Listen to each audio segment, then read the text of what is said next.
Assalamualaikum warahmatullahi wabarakatuh. Perkenalkan, nama saya Irna Masito, NIM 120006011.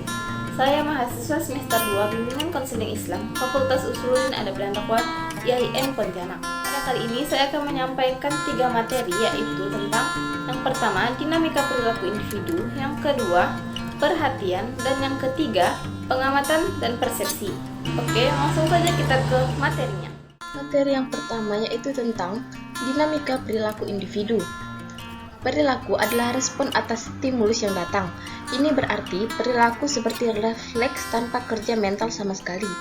Perilaku seseorang dikelompokkan ke dalam perilaku wajar, perilaku dapat diterima, perilaku aneh, dan perilaku menyimpang.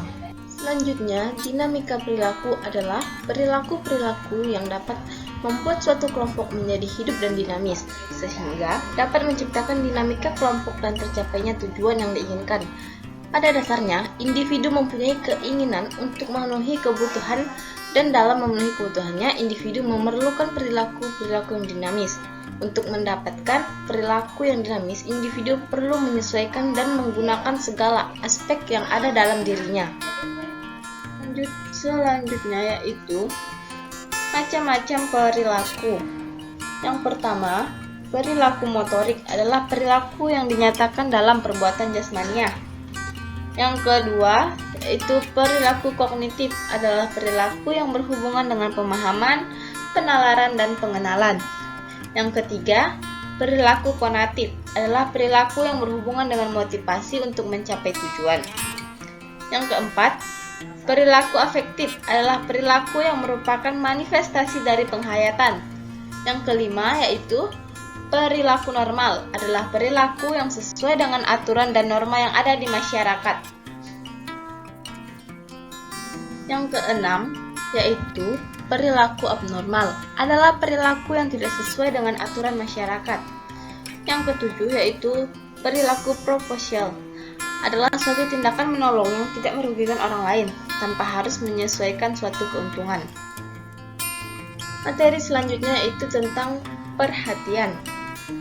Perhatian menurut Sumadi Suryabrata terdapat 2 pengertian perhatian. Yang pertama, perhatian merupakan pemusatan tenaga psikis tertuju kepada suatu objek. Yang kedua, perhatian merupakan banyak sedikitnya kesadaran yang menyertai sesuatu aktivitas yang dilakukan. Menurut J.S. Badudu dan Sultan Muhammad Zain, perhatian adalah minat atau apa yang disukai, dan perhatian merupakan kepedulian atau kesiapan untuk memperhatikan. Selanjutnya, macam-macam perhatian menurut Sumadi Suryabrata. Yang pertama, perhatian intensif, yaitu makin banyak kesadaran yang menyertai sesuatu aktivitas atau pengalaman batin, berarti makin intensiflah perhatiannya. Yang kedua, tidak intensif. Makin berkurang kesadarannya yang menyertai sesuatu aktivitas atau pengalaman batin, berarti tidak intensiflah perhatiannya. Yang ketiga, perhatian spontan, yaitu perhatian yang timbul dengan sendirinya, bersifat positif karena tertarik kepada sesuatu. Yang keempat, perhatian sekehendak, yaitu perhatian yang timbul didorong oleh kemauan karena tujuan tertentu. Yang selanjutnya yaitu hal-hal yang menarik perhatian. Yang pertama, dari segi objek. Hal-hal yang menarik perhatian yaitu hal-hal yang keluar dari konteksnya atau hal yang lain dari lainnya. Yang kedua, segi subjek. Hal yang menarik perhatian adalah hal-hal yang sangat bersangkut paut dengan pribadi subjek. Yang ketiga yaitu yang terakhir, segi komunikator. Komunikator yang membawa subjek ke dalam posisi yang sesuai dengan lingkungannya. Materi yang terakhir yaitu tentang persepsi dan pengamatan. Yang pertama, pengertian persepsi. Persepsi dalam Kamus Lengkap Psikologi Perception adalah proses mengetahui atau mengenali objek dan kejadian objektif dengan bantuan indera. Sedangkan menurut para ahli, yaitu Bimo Walgito, mendefinisikan bahwa persepsi merupakan proses diterimanya stimulus oleh individu melalui alat indera atau juga disebut proses sensoris.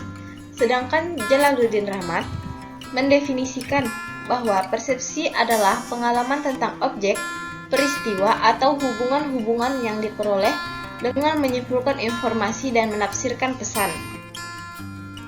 Yang berikutnya yaitu tentang faktor yang mempengaruhi persepsi. Ada 4 faktor yang mempengaruhi persepsi. Yang pertama itu perhatian, yang kedua set, yang ketiga ciri kepribadian, dan yang keempat gangguan kejiwaan. Yang selanjutnya yaitu tentang 4 prinsip persepsi. Yang pertama, persepsi itu relatif bukannya absolut. Maksudnya adalah individu bukanlah instrumen ilmiah yang mampu menyerap segala sesuatu persis seperti keadaan sebenarnya. Yang kedua, persepsi itu selektif. Maksudnya adalah individu hanya memperhatikan beberapa rangsangan yang ada di sekitarnya pada saat-saat tertentu. Ini berarti bahwa rangsangan yang diterima akan tergantung pada apa yang pernah ia pelajari. Apa yang ada suatu saat akan menarik perhatiannya dan ke arah mana persepsi itu mempunyai kecenderungan. Yang ketiga, persepsi itu mempunyai tatanan. Maksudnya, individu menerima rangsangan tidak dengan cara sembarangan. Ia akan menerimanya dalam bentuk hubungan-hubungan atau kelompok. Yang terakhir, persepsi dipengaruhi oleh harapan dan kesiapan. Maksudnya adalah harapan dan kesiapan penerima rangsangan akan menentukan rangsangan mana yang akan dipilih untuk diterima. Selanjutnya, bagaimana rangsangan yang dipilih itu akan ditata dan demikian pula bagian mana rangsangan tersebut akan diinterpretasi. Materi yang selanjutnya yaitu tentang pengamatan. Yang pertama, pengertian pengamatan. Menurut Agus Sujanto, dalam bukunya yang berjudul Psikologi Umum, mengatakan bahwa pengamatan dalam psikologi adalah proses mengenal dunia luar dengan menggunakan indera. Sedangkan menurut Gibson, mendefinisikan pengamatan dari segi fungsinya, yaitu sebagai satu proses di mana maklumat tentang dunia sekitar diperoleh secara langsung. Pengamatan ada aspek fenomenanya, yaitu kesadaran terhadap peristiwa-peristiwa yang sedang berlaku di sekitar. Ia juga mempunyai aspek gerak balas. Oke, yang selanjutnya yaitu tentang jenis-jenis pengamatan. Ada 3 jenis pengamatan. Yang pertama yaitu pengamatan ikonik. Pengamatan ikonik atau pengamatan visual melibatkan indera penglihatan. Banyak kajian menunjukkan bahwa maklumat yang diterima oleh pengamatan ikonik dapat dipersembahkan dengan tepat, tetapi akan berangsur pudar jika tidak dialihkan kepada proses seterusnya. Yang kedua, pengamatan ekoik. Pengamatan ekoik atau pengamatan auditori melibatkan indera pendengaran.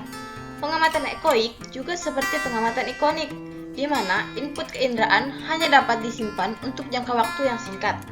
Dan yang ketiga dan terakhir, pengamatan kinestetik.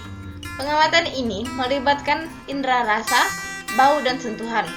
Ia berfungsi untuk menseimbangkan pengamatan ikonik dan ekoik.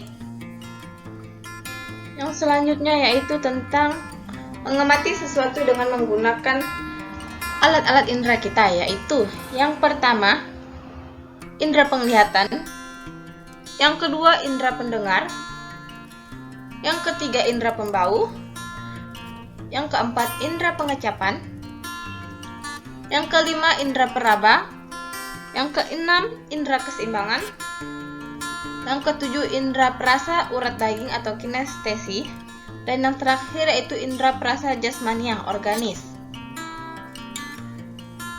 Materi yang terakhir yaitu tentang syarat-syarat terjadinya pengamatan. Menurut Agus Sujanto, yang pertama yaitu ada perhatian kita kepada perangsang itu. Yang kedua, ada perangsang yang mengenai alat indera kita.